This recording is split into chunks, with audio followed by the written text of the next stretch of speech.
Augustine wrote in his Confessions, "You have made us for yourself, O Lord, and our heart is restless until it rests in you."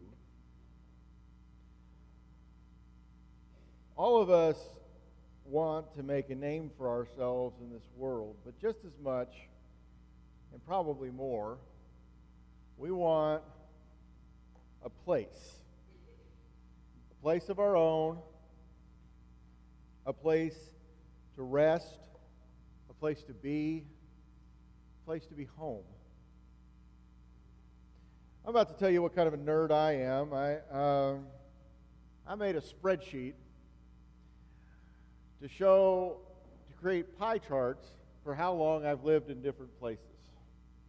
And so I could tell you how many, well, I didn't know exact dates for my childhood and stuff like that, but I can tell you how long I lived at different places that I've lived. And then as time goes by, the Denison chart pie is getting bigger and the other's smaller because it's taking up a bigger portion of my life. And so I look at it and I could tell you, I could tell Joseph and Susanna, like what day they became, majority Texans, they instead of Arkansans. And Hope is still on her way to being majority Texan. She moved to Arkansas when she was just 2 weeks old and spent a long time there. In fact, Stevens, Arkansas is the place I lived the longest. But as long as we're still here on January 22nd, 2027, Denison will pass it up. I'm the only one in my family who, without the vast majority of my life in the Houston area. But even though we haven't lived in Houston for a long time, we still say we're going home when it's time to go home for Christmas. And then at the end of Christmas, we go home again. We come back up here. What is home? Well, they say home is where the heart is. A home is a place where you could find peace and rest. Ultimately, home is the end of your wanderings. The story of Abraham is a story about looking for a home. Hebrews 11 gives this perspective. It says, "By faith, Abraham, when called to go to a place he knew he would later receive as an inheritance, obeyed and went, even though he did not know where he was going. By faith, he made his home in the promised land like a stranger in a foreign country. He lived in tents, as did Isaac and Jacob, who were heirs with him of the same promise. For he was looking forward to the city with foundations, whose architect and builder is God." This passage gives perspective on what we studied last week, that Abram went looking for a promise and not just a place for his sheep to graze, but a place that God had prepared for him. And we have to know when we look at the story of Abram, the story of Abraham, that finding a home in God is not a linear process. It's not a place where you start and then you reach your destination and you're there. There are ups and there's downs. There are times when we wander and times when we find our way back. And because of this, we can learn from Abraham about what it means to find our home in the Lord. So we're going to start here, more or less where we left off last week, in Genesis 12:5. It says, "He took his wife Sarah, his nephew Lot, and all the possessions they had accumulated, and the people they had acquired in Haran, and they set out for the land of Canaan, and they arrived there. Abram traveled through the land as far as the site of the great tree of Moreh at Shechem. At that time the Canaanites were in the land. The Lord appeared to Abram and said, 'To your offspring I will give this land.' So he built an altar there to the Lord who had appeared to him." So our first part of the story is about receiving your home. The times I've moved, there have been certain moments that stuck out in my head. One of those moments was when I remember laying in bed, both the night before I moved and the night after I moved. You lay in your bed and you go, the night before you move, you're like, this is the last time I'm going to sleep here. You know? You just notice that, and then you sit there and you're in this weird house next, and you're like, this is home now, but it doesn't feel like it at all. Another moment I always remember is driving in that first time down that road that's going to be your road home and thinking, this is the road home, but I've hardly ever been to this place before. And there are times when I drive back down Crawford, especially when I come off 69 and turn by that Dollar General and then turn down Crawford. And it just hits me. And I'm back to December 10th, 2018, and thinking, I remember what it was like to drive down this road that night when we arrived. It was our first night coming home here. And then the reverse happens when you go back to a home and you're driving that road that used to be your road home, and now it's not anymore. I think about that with Abram. He was just from Haran, he traveled 400 miles, maybe 600 by foot. That takes a long time. And finally, God showed him, you have arrived. In verse 7, he said, the Lord appeared to Abram and said, to your offspring I have given this land. God showed Abram his place. We've gone from when he called him, he said, I want you to go to a land I will show you. And then he reaches this place to say, here it is. Here it is. And God gives us direction when we answer his call. God gives us direction when we surrender to him. It comes when we answer the call. It comes when we obey. It's in the process of obeying that God shows us what to do. That's one of the things that's hard about it. We want to know everything up front, but God shows us what to do in the process of us obeying him. And as you obey him, he'll get to that point where God says, this is the place. God says, you have arrived. This is a place where you can worship. He said to Abraham. Abraham built this altar. It's a place to serve the Lord. It's a place where God is going to bless him. And maybe for you, you're looking for a new place to live, or you're looking for God's calling or on your life or your vocation or your career. Maybe you're looking for a husband or a wife, and you meet that person and God says, you are home. Maybe you're looking for a church family and God brings you here and he says, you're home.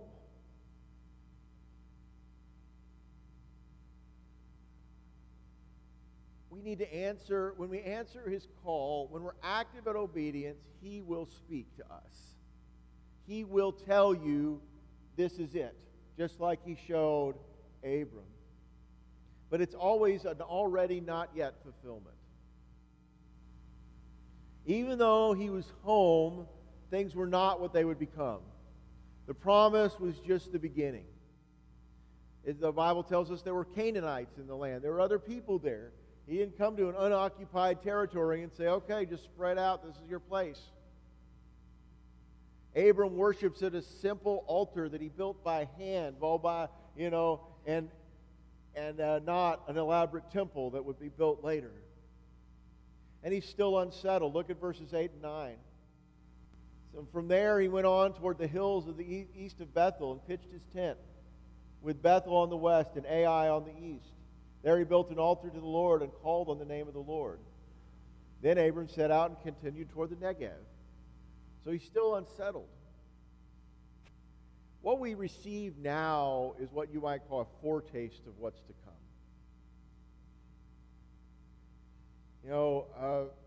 Answered prayer is a foretaste of that day when everything is made right and every tear is wiped away.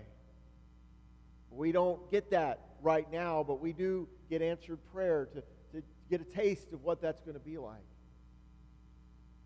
Our calling, our vocation in the Lord is a foretaste of our place in heaven when God will give us responsibility and blessing in heaven. Our church family is a foretaste of our eternal family that we get to live in and among.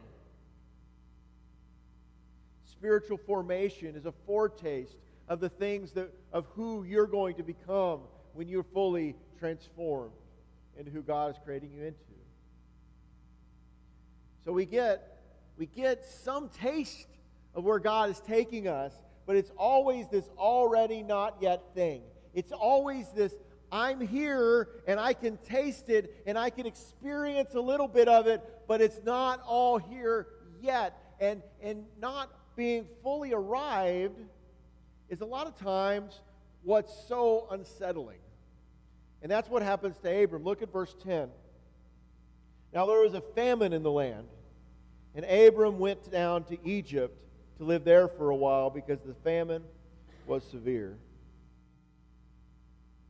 Now we see him wandering from home. When there's famine, the promise gets foggy. It happens to me and you too. Things aren't going well, and you're like, is this really where I'm supposed to be? Did I really marry the right person? Will God really bless me here? Will God really come through? Or do I need to go take care of myself? And we start to get afraid. And this fear leads to faithless actions. I think I mentioned before that I really don't like the term common sense. I don't like the term common sense because, one, common sense is not common in either sense of the word. Common could mean a couple of different things. Common could mean it's common, as in lots of people have it, and that doesn't seem to be the case with common sense or sense in general. And secondly, common means that we hold this in common, right? That's the other word of common. And when somebody says, well, that's common sense, you'll have two people say it's common sense about the same subject and have two completely different solutions and say they're both saying, well, this is common sense. Well, it's not common sense because you don't hold it in common. Another reason I don't really like common sense, and the main reason I don't really like common sense, is because people talking about common sense all the time as some sort of great solution is that faith and common sense are often at odds. Look at what Abram did. There was famine in the land. Common sense says, go to another land. What did God say? He said, this is your land. This is where I'm going to bless you. But common sense said to leave, and so he did. Common sense will take you to Egypt when God promised to take care of you in Canaan. Then Abram goes from common sense to a line of reasoning that's kind of bonkers. In the next verse, look at verse 11. As he was about to enter Egypt, he said to his wife Sarai, I know what a beautiful woman you are. When the Egyptians see you, they will say, this is his wife. Then they will kill me, but let you live. Say you are my sister, so that I will be treated well for your sake, and my life will be spared because of you. Faithlessness leads to living in fear. Living in fear leads to irrational actions. Why would Abram act like this? Because he's gotten to where he started off walking down the path of fear, and then as he gets in toward Egypt, he's even more afraid.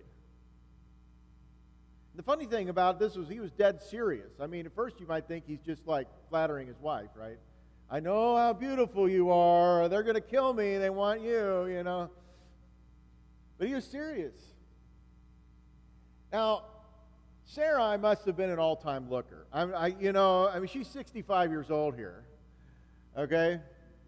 And maybe when people are living well over 100 years old, maybe 65 is more like 35 or 40 today, but still, I mean, that's pretty good, you know, for him to be like, wow, she's so good looking, I'm going to get murdered over her. And the funny thing is that Pharaoh did want her. He was right. Pharaoh took her when he got to Egypt. But his fear for his life shows us that Abram did not trust God to protect him. You know, he didn't trust God. He didn't say he wasn't going to trust God that he could protect him from Pharaoh. And then his ruse was discovered and Pharaoh just got mad. And it's really God's grace that Pharaoh getting mad at you was not a death sentence. Instead, he allowed him to take everything he wanted, everything he had accumulated, and leave with all of it. And so God protected him even in his faithlessness and sent him back. But it was time to go home. Let's look at starting in verse 1 of the next chapter. So Abram went up from Egypt to the Negev with his wife and everything he had, and Lot went with him. Abram had become very wealthy in livestock and in silver and gold. From the Negev he went from place to place until he came to Bethel, to the place between Bethel and Ai where his tent had been earlier, where he first built an altar. There Abram called on the name of the Lord. So we see him here returning home. So when you wander, and all of us wander, I mean, like I said, finding home is not linear. We're all going to get a place where we hit famine and we're like, we start to question things and common sense or some other fear or irrational fear will take us somewhere else where it's not in a place of faith, where God has led you away from where God has called you home. How in that moment do you find your way back? That's the question. There may be people here who, you know, at one point in your life you were faithful. You walked with the Lord. Or maybe you were part of a church and you were doing things and you wandered away. And God has been whispering to you to come back home. Come back home. How do you do that? How do you come back home after wandering away? Well, we see that Abram returns to the first place. He goes back and finds that first altar where he stopped wandering and God said, this is the place. He found that first altar. And that's sometimes what you need to do. Go back to the place where you know God met you. Go back to serving the Lord like you used to. Go back to rereading a book that you know that God spoke to you. Redoing a study that was really, really impactful in your life. Go back to a reading, a Bible reading schedule that you had at one point. Rememorize verses that spoke to you at some point. Go back to a place where you know you met God. Go back to that first place, just like Abram went back to that first altar. Go back. Years ago, after our church plant failed in Fort Worth, I was going through periods of unemployment as we were trying to just pay the bills and things like that, and I was trying to do things. I was teaching school eventually and all these kinds of things, and I didn't know what was next for us. We were in a place of limbo. And you know what I started doing? Started just preaching into a computer. I did. I just got a computer mic and I started preaching into a computer. And I posted it for nobody to listen to, online. And I gained like 3 followers, But it was something for me to do. It was helping me refine my footing. It was helping me come back home to my calling. And so sometimes that's what we need to do, is we need to go back to where we know God met us and start again. And so then another problem comes up in Abram's life, and this time, instead of acting out of fear, Abram releases control. Look at verses 5 through 8. Now Lot, who was moving about with Abram, also had flocks and herds and tents. But the land could not support them while they stayed together, for their possessions were so great that they were not able to stay together. And quarreling arose among Abram's herdsmen and the herdsmen of Lot. The Canaanites and Perizzites were also living in the land at that time. So Abram said to Lot, "Let's not have any quarreling between you and me, or between your herdsmen and mine, for we are brothers. Is not the whole land before you? Let's part company. If you go to the left, I'll go to the right. If you go to the right, I'll go to the left."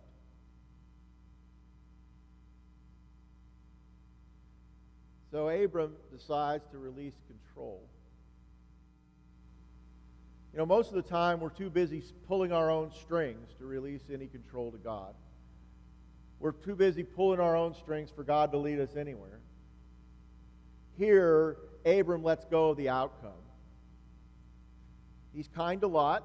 You know, when you read this story when you were a little kid, it's like, look, Abraham shared, that kind of stuff. Abraham gave up the better for his cousin or for his nephew. And but yes, he was kind, letting him choose. But then he was trusting God, that God is going to take care of him, whether he ends up going left or right. And one of the hardest things about following God's lead is letting go of the idea of controlling outcomes. We follow him sometimes for the outcome. I'm coming to church now so that my kids will turn out right. That's why I'm coming. And so if that outcome isn't working out for me, then God isn't coming through for me. I'm showing up because I'm praying and I'm seeking God because I want to be healed from this thing. Or I'm coming because I want success in this one area. And so we look and we say, the whole reason I'm following you is for the outcome. But it's not the outcome. The outcome is the thing that we have to release to God. God is going to take care of the outcome. We have to trust him, because that's what following the Lord is. And he wants us to learn to trust him. And so a lot of times he won't give you the thing that you're asking for, so that you will know that you're not in control, that you're not the one in charge of this relationship. Because he wants you to trust him. He doesn't want to follow your orders. And so we can't control outcomes. We can't control people. We can't control their emotions. We can't control the randomness of life. We can't control disease. We can't control the economy that goes on around us. You control you mostly.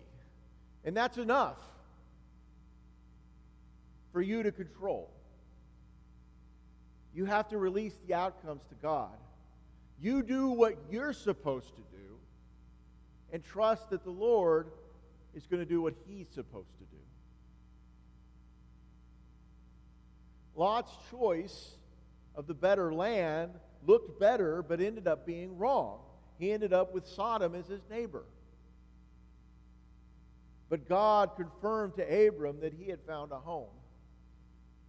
Look at verses 14 through 17 that we read earlier. Slide for note. He says, "Then the Lord said to Abram, after Lot had parted from him, 'Lift up your eyes from where you are. Look to the north and the south, the east and the west. All the land that you see I will give you and your offspring forever. I will make your offspring like the dust of the earth, so that if anyone could count the dust, then your offspring could be counted. Go, walk the length and breadth of the land, for I am giving it to you.'" God confirms his place. God tells him what he's going to do, then he empowers him to take hold of it. He says, "Look, I'm going to give you this land, And here's what you can do. I'm empowering you to go take hold of it. Go walk the land. It's yours.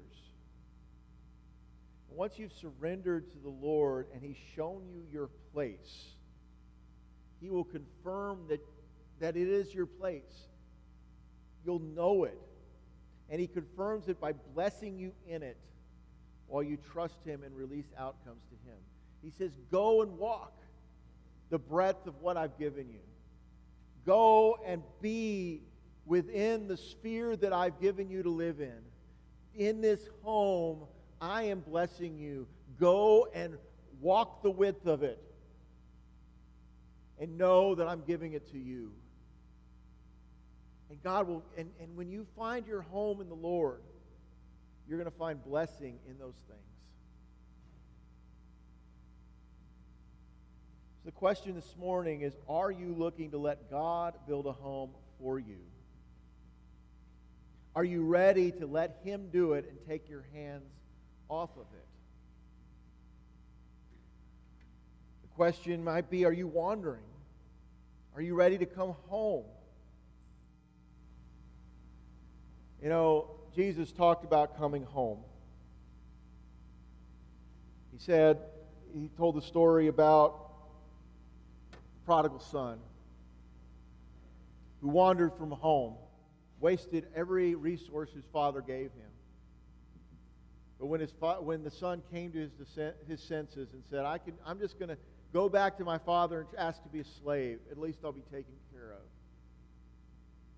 Jesus said that as that son went home, he found the father waiting for him on the porch, waiting for him on the edge of the property, seeing him coming and running toward him. He was waiting to receive him, not to condemn him. So if you're somebody who's been wandering, today is the day to come home. If you have known and you have been part of this church family, and you've been wandering the land here for a while and walking the land here for a while, knowing that this is home but have not joined yet, today is a day to say, I'm going to do it. Let's join. Let's say we're part of this church. I'm coming home. Maybe you're not somebody who's wandered from Christ, you're just wandered in general. The Lord is calling you home to Christ. Like I said earlier when we were talking about the Lord's Supper, you could trust all of that past to the cross. All of that past, you go to the cross, and God will take care of it. Jesus is taking care of it. You can trust that to Him. You just need to trust your present to Jesus and come home to Him. Allow God to adopt you into His family and say, I'm coming home. There's lots of different ways to respond. You can use the card. Let us know. There's different choices on the card. You could also come forward during this time, during the song. But I encourage you, come home to the Lord. Come home today. If you're wandering, come home.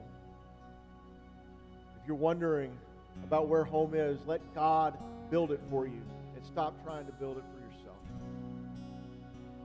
Abram's story shows us that God is faithful to do just that. Let's pray. Father, we're coming home to you. We're coming home to you this morning. Lord, as you call down the street toward us to say, come home, I pray that each individual that you are calling to this morning hears your voice and says, yes, yes, comes home, whatever that means to them. It's in Jesus' name that I pray. Amen.